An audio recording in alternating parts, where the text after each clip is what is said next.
আসসালামু আলাইকুম, welcome back to our channel. কেমন আছেন সবাই? হোপফুলি সবাই ভালো আছেন, সুস্থ আছেন। চলে আসলাম নতুন একটা ভ্লগ নিয়ে।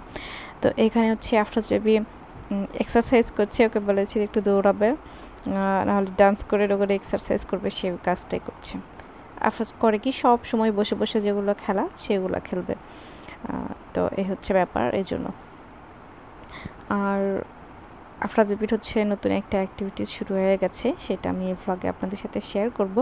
ও হচ্ছে সারাদিনই কী করে, আঁকাআঁকি করে। একটু সময় পেলে আঁকাই, সময় পেলে আঁকাই, মানে সময় কি তার যখনই মন চায় তখনই আঁকাবে।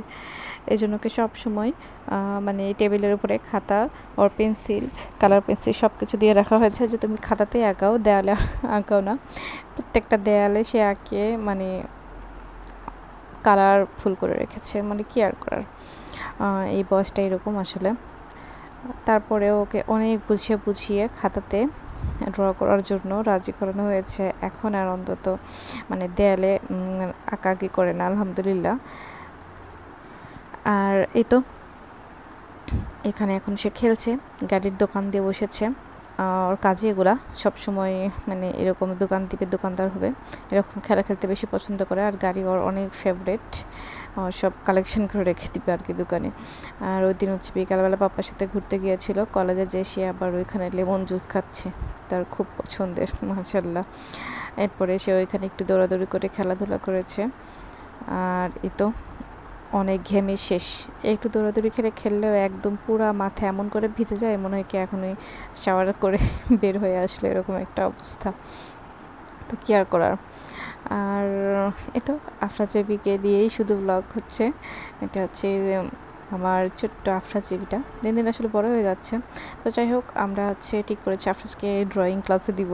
ওই একটু ছোটোখাটো বিষয়, বেসিক জিনিসগুলো একটু শিখুক, যদি ওরকম করে ড্রয়িং স্কুলে তো নাই, শুধু কালার করতে হয়। তো ও যেহেতু সারাক্ষণই আঁকাতে পছন্দ করে, তো ভেবেছি যে ওকে ড্রয়িং ক্লাসে দিব, ম্যামের কাছে দিব। তো ওকে নিয়ে এখন আমরা বেরিয়ে পড়লাম। তো আমাদের হচ্ছে পুরান বগুড়াতে একজন আছেন ড্রয়িংয়ের জন্য খুব ভালো, মিমি। তো ওনার কাছে হচ্ছে ড্রয়িং শিখবে আফরাজ। তো নিয়ে আসছে আমরা এখানে। তো এখানে তাসিনেও এসছে।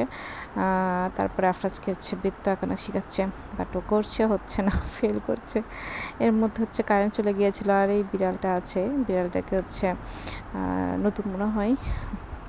তো ও হচ্ছে আরেকটা বাচ্চা ড্র করছিল, তার খাতার ওখানে যে সেই অবস্থা, ঘুমাচ্ছিল। এরপরে এখানে সে অনেকক্ষণ পর দেখি আরামে ঘুমাচ্ছে, মানে সেই আরামে ঘুমাচ্ছিল। তো ভাবলাম যে ওর একটা ছবি তুলে আর একটুখানি ভিডিও করে, দেখতে বেশ ভালো লাগছিল গলার ওই বেলটার জন্য। তো এর মধ্যে আলহামদুলিল্লাহ বছরের প্রথম বৃষ্টি শুরু হয়ে গিয়েছিল ওই দিনই, মানে বগুড়াতে প্রথম, এর আগে ঢাকাতে হচ্ছিল, বাট বগুড়াতে হচ্ছিল না। তো আলহামদুলিল্লাহ পরিবেশটা এত সুন্দর, শান্ত, নিরিবিলি হয়ে গিয়েছিল, কি বলবো। একটুখানি বৃষ্টির পরেই মানে পৃথিবীটা একদম ঠান্ডা হয়ে গেছে, এরকম একটা অবস্থা। স্পেশালি হচ্ছে আমাদের এলাকাগুলা, বাংলাদেশের বেশ কিছু অঞ্চলে কিন্তু খুব ঠান্ডা ছিল। বিগত 10 থেকে 12 দিন মনে হয় আর এসি কারো চালাতে হয়েছিল না। তারপরে মানে আগামী ওই দিনের পর থেকে, আর এখন আমি যখন ভয়েস দিচ্ছি তখন আসলে বিগত হয়ে গিয়েছিল।